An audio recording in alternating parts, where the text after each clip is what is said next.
नमस्कार, दीपाली सिंह एक नई आवाज में आप सभी का बहुत बहुत स्वागत है। मैं हूं दीपाली सिंह, आज आपके साथ। आज हम पलटेंगे इतिहास का एक नया पन्ना, जानेंगे अनकही अनसुनी कहानियां हुमायूं और उनके मकबरे के बारे में। ये रुपहली छांव, ये आकाश पर तारों का जाल, जैसे सूफी का तसव्वुर, जैसे आशिक का ख्याल। आह, लेकिन कौन जाने, कौन समझे जी का हाल। ऐ गमे दिल क्या करूं, ऐ गमे दिल क्या करूं। मजाज लखनवी की मशहूर नज्म ऐ गमे दिल मैं क्या करूं के अंदाज में यह मकबरा जैसे अपने जी का हाल अपने रास्ते से गुजरने वाले हर एक मुसाफिर को बताना चाहता हो। भारत में मुगल वास्तुकला के साथ साथ सांस्कृतिक और ऐतिहासिक विरासत का एक खूबसूरत उदाहरण दिल्ली में हुमायूं का मकबरा है। ये 16वीं शताब्दी में बनाया गया था। हुमायूं के मकबरे को उनकी मृत्यु के 9 साल बाद बनवाया गया था। हुमायूं का मकबरा, जिसे मुगलों का छात्रावास भी कहा जाता है, एक या दो नहीं बल्कि कई सौ मकबरे इस परिसर के अंदर हैं। जैसे इस टॉम्ब को आप भले ही हुमायूं का मकबरा कहें, लेकिन यहाँ कई और मकबरे भी हैं। नाई का मकबरा, ईसा खान का मस्जिद और मकबरा, अरब सराय, नीला गुंबद, बू हलीमा मकबरा भी देखने को मिलेंगे। मुगल सम्राट हुमायूं की कब्र मकबरे के केंद्रीय मुर्दा घर के अंदर स्थित है और बगल के कमरों से घिरी हुई है, जिसमें उनकी 2 पत्नियों और बाद के मुगलों की कब्र हैं। इसे मुगलों का शयनागार भी कहा जाता है। ये भारतीय उपमहाद्वीप का पहला उद्यान मकबरा है।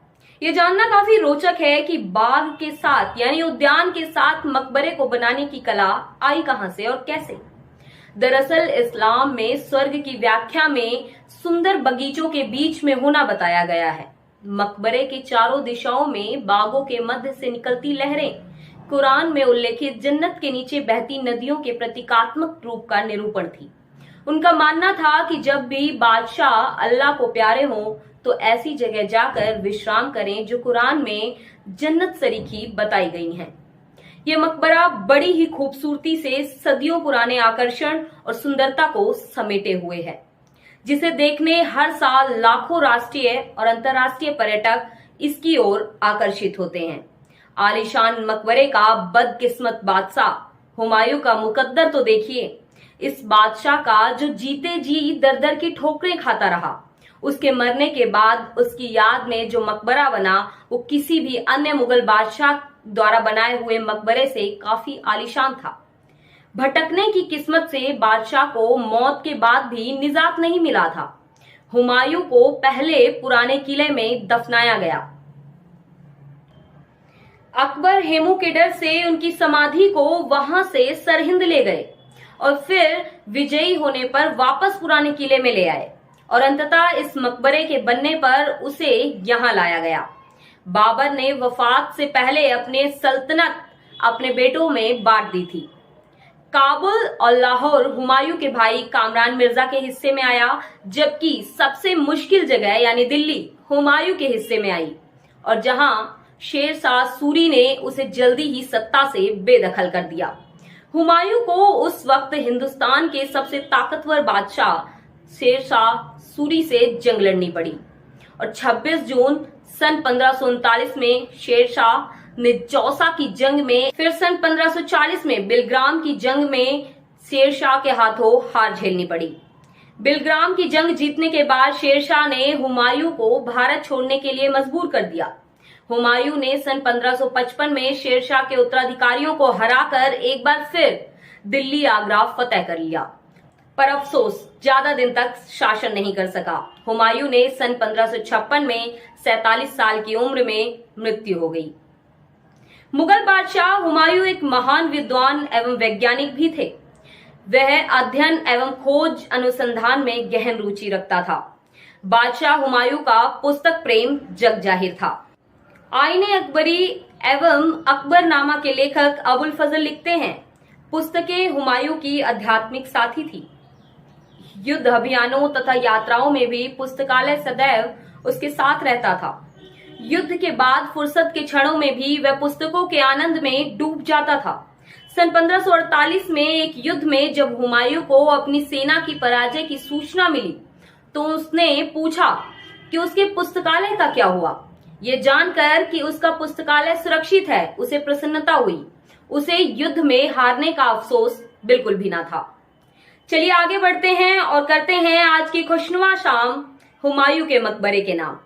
हुमायूं का मकबरा अपने मृत पति के लिए पत्नी के प्यार को प्रदर्शित करता है।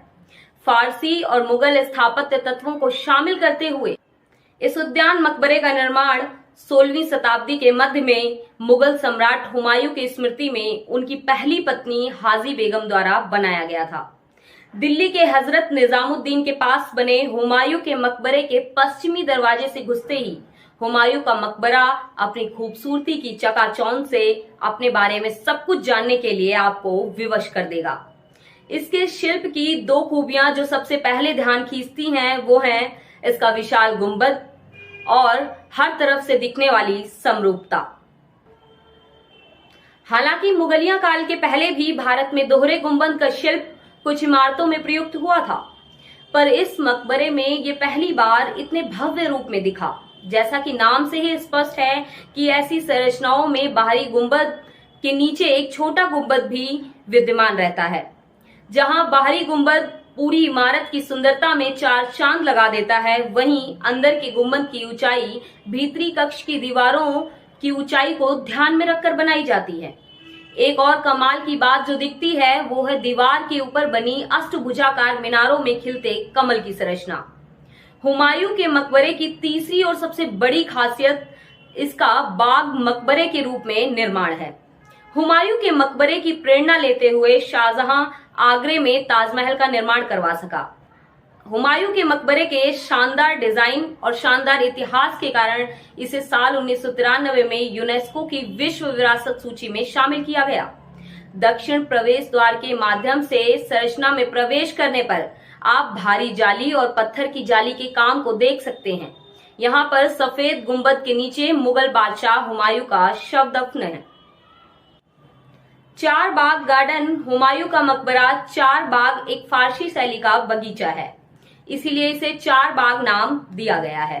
हुमायूं का मकबरा सप्ताह के 7 दिनों खुला रहता है।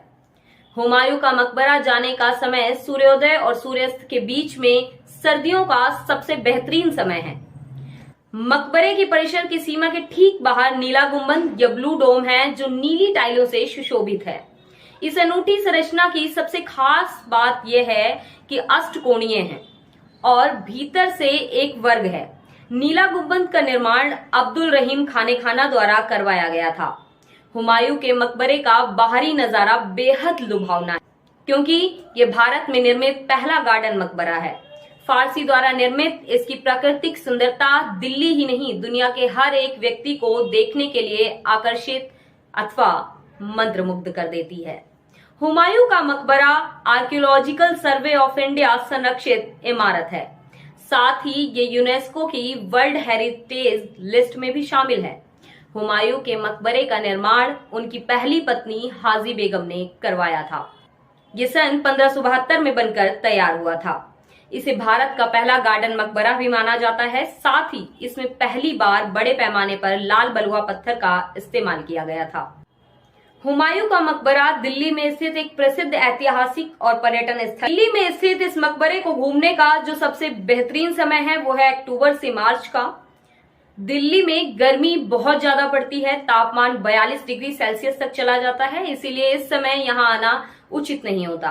भारतीय यात्रियों के लिए हुमायूं के मकबरे के लिए प्रवेश शुल्क 40 रुपए है और यहाँ 15 साल से कम उम्र के बच्चों के लिए कोई प्रवेश शुल्क नहीं है। अंत में सबसे छोटी मगर बेहद ही जरूरी बात ख्वाजा मीर दर्द के शब्दों में आपसे कहना चाहूंगी, सैर कर दुनिया की गाफिल जिंदगानी फिर कहां, सैर कर दुनिया की गाफिल जिंदगानी फिर कहां, जिंदगानी गर कुछ रही तो, जिंदगानी गर कुछ रही तो ये जवानी फिर कहां, ये जवानी फिर कहां। मिलते हैं अगले वीडियो में। नमस्कार।